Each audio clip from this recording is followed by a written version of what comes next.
जगन्नाथ जी और भाई बलराम जी को भिक्षा मांगनी पड़ी और कई वर्षों तक भूखा रहना पड़ा। आइए जानते हैं। माँ लक्ष्मी मंदिर से बाहर सूर्योदय से पहले अपने सभी भक्तों की भक्ति देखने चली गई। तब उन्होंने देखा कि एक गरीब चंडाल जाति की औरत माँ लक्ष्मी की पूजा बहुत ही विधि विधान से कर रही है। यह देखकर लक्ष्मी माँ बहुत प्रसन्न हुई और उसकी कुटिया में प्रकट हुई और उसे लंबी आयु, संतान सुख और बहुत सारा धन वैभव प्रदान किया। यह चंडाल जाति का बहिष्कृत परिवार था, इसलिए बलराम जी को चंडाल जाति के घर जाना पसंद नहीं आया और वो गुस्सा हो गए और बोले कि लक्ष्मी चंडाल जाति के घर गई, इसीलिए मंदिर में न जाए। तब भगवान जगन्नाथ जी बलराम जी को बोले कि वो लक्ष्मी माँ को माफ़ कर दे, लेकिन बलराम जी एक न सुने और घर छोड़ने की धमकी दी। तब भगवान श्री कृष्ण ने माँ लक्ष्मी को बोले कि आपको मंदिर में जाने मना किया है और आपसे बहुत नाराज़ है क्योंकि आप चंडाल जाति के घर गई। तब लक्ष्मी माँ बोली कि मैं अपने भक्तों को देखने गई, उसके कष्ट दूर करने गई। ये मेरा अपराध नहीं है, मेरे लिए सभी भक्त बराबर है। और लक्ष्मी माता भगवान से नाराज़ हो गई और दोनों भाई को साथ रहने का श्राप दिया और जगन्नाथ जी और बलराम जी का सभी धन वैभव भंडारा सब खत्म हो गया और भिक्षा मांगने लगे।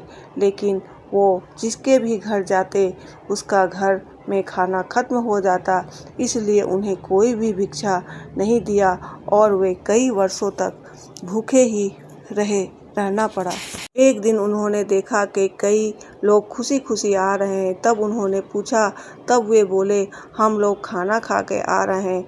तब दोनों भाई आपस में बोले वहाँ कोई खाना दान कर रहा है, हमें भी वहाँ चलना चाहिए। और वहाँ गए। वहाँ चंडाल जाति का घर था। उन्होंने कहा हमें सूखा अनाज दे दो, वे खुद ही बना लेंगे। उन्होंने सूखा अनाज दे दिया, लेकिन जगन्नाथ जी से आग नहीं जली।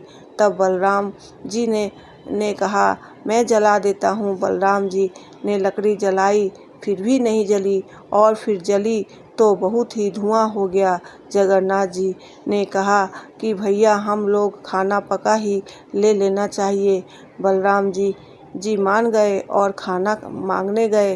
तब उन्होंने खाना परोस दिया और जब उन्होंने खाना खाया तो उन्हें लक्ष्मी माँ की याद आ गई और बोले कि ये खाना लक्ष्मी के जैसा ही स्वाद है, हम लोगों ने लक्ष्मी के साथ ठीक नहीं किया, हम लोगों को माफ़ी मांगनी चाहिए। जब जगन्नाथ जी ने कहा कि हम लक्ष्मी से माफ़ी मांगेंगे, जगन्नाथ जी और बलराम जी ने 12 वर्षों की आज भूख समाप्त की और उन्होंने चंडाल के घर पर ही जिसके कारण वे लक्ष्मी जी से नाराज़ हुए थे और उन्होंने लक्ष्मी जी से माफ़ी मांगी। भगवान जगन्नाथ जी, भाई बलराम और लक्ष्मी जी हम लोग को ये बताना चाहते थे कि भगवान जाति पाति अमीर गरीब सब एक है और वे सबको बराबर मानते हैं और हमें भी जाति प्रथा को हटाना चाहिए और मंदिर में सभी भक्तों के लिए बराबर दर्शन का व्यवस्था करनी चाहिए। माता लक्ष्मी, बलराम जी, जगन्नाथ जी को हम प्रणाम करते हैं और आशा करते हैं कि यह वीडियो आपको पसंद आया होगा। जय जगन्नाथ।